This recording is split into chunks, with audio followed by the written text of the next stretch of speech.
ꯑꯩꯈꯣꯏꯒꯤ ꯍꯥꯟꯅꯒꯤ chief minister Shri N Biren ꯇꯥꯃꯣ ꯕꯤꯔꯦꯟꯅ ꯉꯔꯥꯡ ꯒꯣꯕꯔꯅꯔ ꯎꯅꯔꯨꯕ ꯀꯥꯟꯗ ꯄ꯭ꯔꯦꯁ ꯕ꯭ꯔꯤꯐꯤꯡꯗ ꯍꯥꯏꯐꯦꯠ ꯑꯗꯨꯝ ꯍꯥꯏꯕꯤꯈ꯭ꯔꯦ ꯑꯗꯨꯒ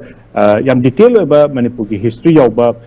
ꯃꯦꯃꯣꯔꯦꯟꯗꯝ ꯑꯃꯁꯨ ꯄꯤꯕꯤꯔꯝꯃꯤ ꯃꯁꯤꯗ ꯑꯩꯈꯣꯏꯅ ꯍꯥꯏꯐꯦꯠ ꯍꯥꯏꯕꯁꯤ ꯑꯩꯈꯣꯏꯒꯤ ꯃꯅꯤꯄꯨꯔꯒꯤ ꯍꯦꯛ ꯍꯧꯕ ꯍꯤꯁꯇ꯭ꯔꯤꯗ ꯑꯩꯈꯣꯏꯅ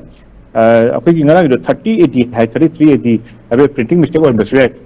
33 ADꯗꯒꯤ ꯍꯧꯔꯒ ꯍꯥꯏꯕ ꯀꯥꯟꯁꯤꯗ ꯑꯩꯈꯣꯏꯒꯤ ꯃꯁꯤꯒꯤ ꯇꯥꯟꯖꯥꯁꯤ ꯂꯧꯔꯒ ꯑꯩꯈꯣꯏꯅ ꯁꯨꯝ ꯍꯤꯁꯇ꯭ꯔꯤꯒꯤ ꯁꯥꯇ꯭ꯔ ꯑꯃ ꯑꯣꯏꯅ ꯃꯅꯤꯄꯨꯔꯒꯤ ꯍꯤꯁꯇ꯭ꯔꯤ ꯁ꯭ꯇꯨꯗꯦꯟꯠ ꯃꯌꯥꯝꯅ ꯍꯥꯏꯕꯁꯤ ꯑꯩꯈꯣꯏꯒꯤ ꯃꯅꯤꯄꯨꯔꯗ ꯂꯩꯔꯤꯕ ꯑꯩꯈꯣꯏꯒꯤ ꯗꯦꯕꯂꯞꯃꯦꯟ ꯑꯗꯒꯤ ꯂꯩꯕꯥꯛ ꯑꯃ ꯂꯩꯔꯤꯕ ꯃꯌꯥꯝꯁꯦ ꯍꯥꯟꯅ 33 AD ꯅꯠꯇꯦ ꯑꯗꯨ ꯃꯃꯥꯡꯗ ꯃꯌꯥꯝ ꯑꯃ ꯂꯩ ꯍꯥꯏꯕꯗꯨꯁꯨ ꯑꯩꯈꯣꯏꯅ ꯑꯗꯨꯝ ꯄꯣꯏꯟꯠ ꯑꯥꯎꯠ ꯇꯧꯏ ꯑꯗꯨꯅ ꯅꯤꯡꯊꯧꯖꯥ ꯗꯥꯏꯅꯦꯁꯇꯤꯒꯤ 33 AD ꯗꯣ ꯊꯝꯕꯤꯔꯝꯃꯦ ꯐꯔꯦ ꯁꯨꯃꯥꯏꯅ ꯇꯧꯅ ꯁꯨꯝ ꯂꯥꯛꯀꯥꯟꯁꯤꯗ ꯌꯥꯝ ꯂꯨꯕ ꯏꯁꯨ ꯑꯃꯅ ꯍꯟꯗꯛꯀꯤ ꯁꯦꯟꯇꯔꯅ ꯍꯥꯟꯅꯗꯤ ꯕꯪꯒ꯭ꯂꯥꯗꯦꯁꯇꯪ ꯍꯥꯏꯔꯝꯕꯅꯤ ꯍꯧꯖꯤꯛꯇꯤ ꯃ꯭ꯌꯥꯟꯃꯥꯔꯁꯨ ꯍꯥꯏꯔꯛꯑꯦ ꯃꯁꯤꯅ ꯑꯅꯧꯕ ꯊꯤꯡꯀꯤꯡ ꯁꯦꯟꯇꯔꯁꯦ ꯑꯅꯧꯕ ꯋꯥꯈꯜꯂꯣꯟ ꯑꯃ ꯈꯜꯂꯛꯄ꯭ꯔꯥ ꯃꯅꯤꯄꯨꯔꯅ ꯄꯤꯔꯤꯕ ꯃꯅꯤꯄꯨꯔꯒꯤ ꯅꯦꯔꯦꯇꯤꯚ ꯃꯅꯤꯄꯨꯔꯒꯤ ꯄꯤꯄꯜ ꯃꯌꯥꯝꯅ ꯍꯥꯏꯔꯤꯕ ꯃꯁꯤꯁꯦ ꯁꯦꯟꯇꯔ ꯔꯤꯌꯦꯂꯥꯏꯁ ꯇꯧꯔꯛꯄ ꯃꯥꯜꯂꯤ ꯍꯥꯏꯕꯁꯦ ꯍꯥꯟꯅꯒꯤ ꯐꯣꯔꯃꯔ ꯆꯤꯐ ꯃꯤꯅꯤꯁꯇꯔ ꯇꯥꯃꯣ ꯕꯤꯔꯦꯟꯅ ꯍꯥꯏꯐꯦꯠ ꯊꯝꯕꯤ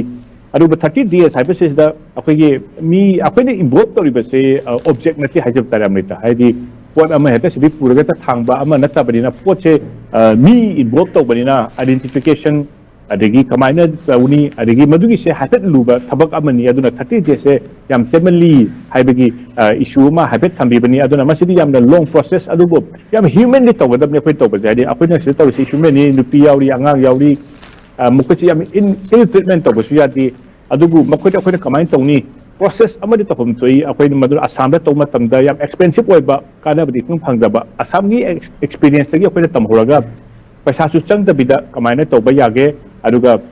misingdo wahandana kamaina tawba yage haibado madu ma hafet thamba phai haibasima ai thamjage adubu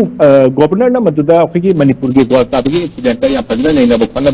hafet former chief minister na thambi manipur gi politician mayam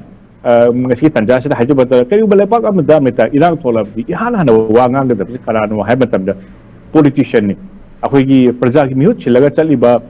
akhigi humpu sina aduga parliament delhi dana akhigi mp ani aduga sabagi amma sina nganga damni aduna ihana hana nganga da base leba ki issue ngangi imai bir man labi tholak pada moi ga hek unna dana wari sanaga da madu lead tawsip kanano ha kana political class political leaders ni adu mathang da akhigi political party sikni akhoi mayam support tawriba political leader mayam elected mla mayam elected mp puthok piriba political party mayam madu matung civil society se lakadami adugu handak marak se akhoi nainaba ma political class mayam sidagi kitang tappa manba thabak tawba mandaba kangu na modi allegation mayam tawrei haidi government formation da thawai yawba people's issue da thawai yawdaba masidagi charang da tholakpa sina people's issue da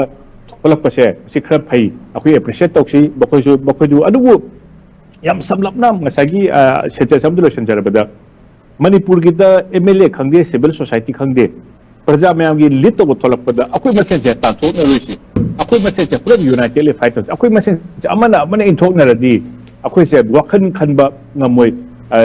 problem amo ram bayai adugu praja gi mahut sindana aisu issue se yawjerage na lakbu matam de akhoi welcome toroga pulap oina chachi haibna ai thamjak